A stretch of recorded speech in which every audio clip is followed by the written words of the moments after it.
Hey everybody, this is Donna, and I've been running this idea around for years. Everybody that knows me has a favorite Donna story, and I thought, some other people might enjoy them too, because I'm one of those people that things just happen to, and I get myself into situations that most normal people don't generally find themselves in. So, I'm not going to tell these stories in any certain order, just as they come to me. And tonight, I want to tell one of Robert and I. Robert's my husband, and he has been my cohort in a lot of these stories for the past, 33 years, 35 years, counting the 2 years that we dated. So, but this is one of our absolute favorites, and I hope you enjoy it as much as I do. And we've told it many times. And there's no exaggeration in the story because it's just not needed. It actually happened as I'm going to tell it. So, we had moved to Tennessee, and we're in the process of meeting people and making friends, and had been here maybe not quite a year. And these people down the road from us invited us to a musical event, a cultural event, to hear this guy that had spent like the past 10 years in India learning how to play this stringed instrument. I don't know what it's called. Should have looked that up, but it's not important. And it was supposed to be an awesome kind of thing. Well, we had done some work for these. So we had a blacksmith shop at the time, and Robert had done some work for them.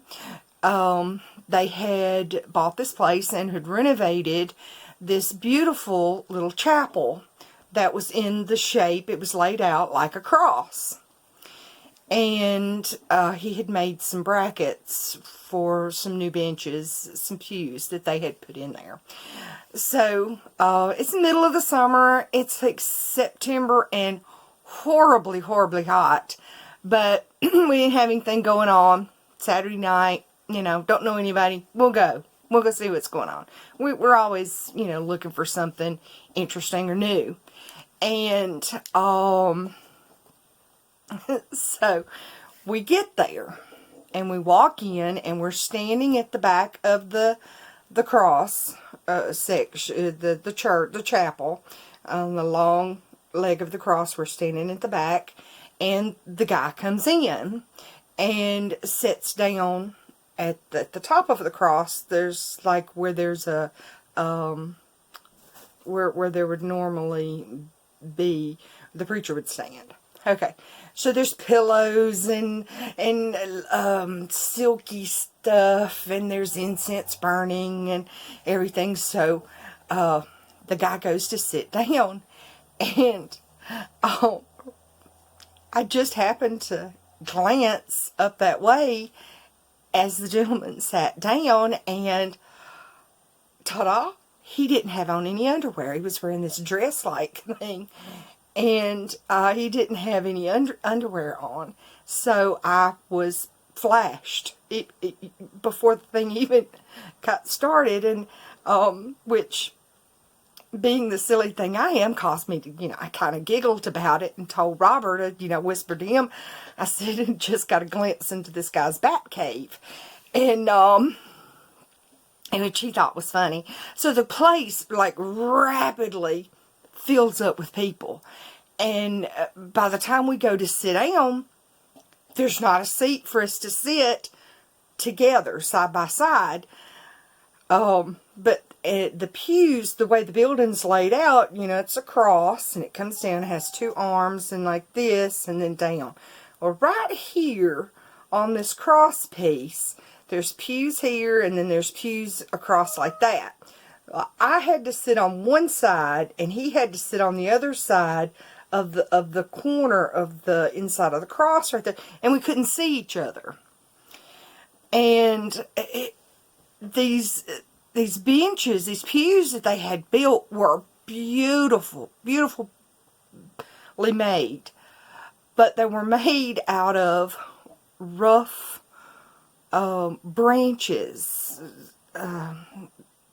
The backs of them were literally limbs chopped off of trees with the knobs and everything still sticking out of them. But we tried to get comfortable in this, and the lady that was hosting it introduces the fellow, and then he explains to us what we're going to be, what he's going to be playing, and what we're going to be experiencing. And he says that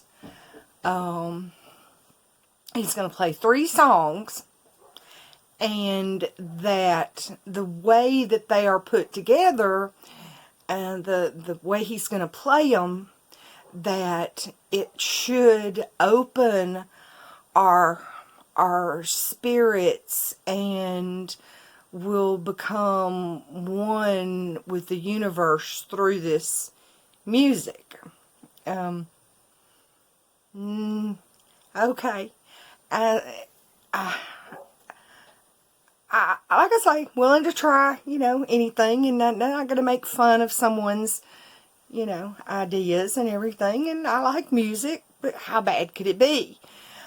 And so he starts playing the first, and I'm thinking 3 songs. That's I can live through 3 songs. I mean, even if it's horrible, we can make it through. I can make it through 3 songs. And he starts playing. And playing. And playing. And it's the same 4 or 5 notes over and over and over. And it sounds like, if you've ever heard a dirt dauber caught behind a screen door, that zzz, see, that's what it sounded like. So I kept waiting for the first song to end, and it was getting hotter and hotter and more uncomfortable. There was nowhere that I could sit in this little spot on this bench that there wasn't something digging into my spine. And I was hot, and it was miserable, and it was just these same notes over and over and over again. And I can't see Robert. I don't know what's going on. I can't get out because there's so many people in this small space that they're on the floor. They're sitting on the floor in the aisles, and they're all, and I'm looking around, and the first hour passes. Yes, the first hour passes. And I'm looking around, and all of these people, and of course I was in the front row, front pew, and I'm trying to quietly look around, and all of these people are in this state of bliss, and they're zoned out, and just just got this look on their faces, and I'm not feeling it.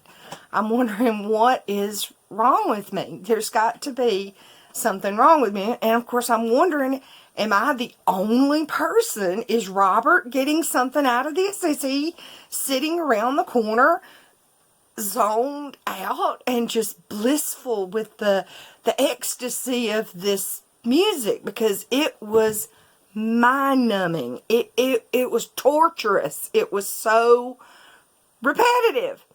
So, so I'm sitting there, and so then the second hour goes by with no interruptions, no stopping, no this is song 2 or 3 or 10,000, or if I don't even know if it's still the first song. I really don't. And it's death. Other than the guy playing, there's nothing. Nobody's moving. I don't even know if these people are breathing. It's that quiet. And so finally, at the end of about 2 hours, 15 minutes, something like that, it seemed an eternity, he stops. And the quiet was so wonderful to my ears that I was so thankful for the quiet. And I'm sitting there, and all of these people have got their eyes closed, and they're experiencing something. I don't know what, because I'm not. I'm just hot, miserable, and my ears are ringing, and I'm uncomfortable. So I'm still thinking about Robert. I'm wondering what is going on with him. Is he really getting into this? So I lean forward as slowly and quietly as I can to peek around the corner. And just as I do, I come face to face with Robert peeking around the corner at me at the exact same time. And we both, in that, as soon as our eyes locked, we both lost it. I jumped up. I felt it coming. And so I covered my mouth, and I jumped up as Robert jumps up on his side over there. And I hear this muffled laughing from him as he's running, and I've got my hand over my face, and I'm just spluttering laugh. I mean, just and I turn the opposite direction and run down the center aisle, just running over people to get out of this place. I knew there was a back door. And all I could think of was, oh my gosh, I've got to get out of here before I embarrass myself. So I run out with my face covered, and I'm trying to hold this laugh in, and I burst out the back doors onto a balcony with no exit. A porch with no exit, with hedges all around it, and it's up off the. So I'm in a sundress, and I can hear Robert behind me squalling, laughing. I mean, he's literally, I can tell he's in tears laughing. And I'm laughing, and I jump up just as I put my foot on the rail and start to swing my foot over this rail and leap into these shrubberies. The back door burst open, and these ladies come out and surround me. And they're hugging me, and they're saying, "Oh, what a moving experience for you. I wish I could feel that. I wish I had felt moved like that." It just takes each of us in such a different way. And by this time, I'm crying. I am bawling because I am mortified. these people think I've had some sort of spiritual experience, and I didn't. I was laughing. And Robert, I can still hear him on the other side of the hedges laughing even harder because he hears what's going on. 30 minutes later, I finally wade my way through these people to the truck to find him leaning against the steering wheel, still laughing. He didn't try to save me. He just was gone. I have never been so mortified in my whole life. But it was truly, truly a hilarious experience. And I am so sorry if anybody's insulted by that, but I didn't get it. He didn't get it. And it was definitely memorable. I hope y'all enjoyed that story. Have a good evening. Till next time. Bye-bye.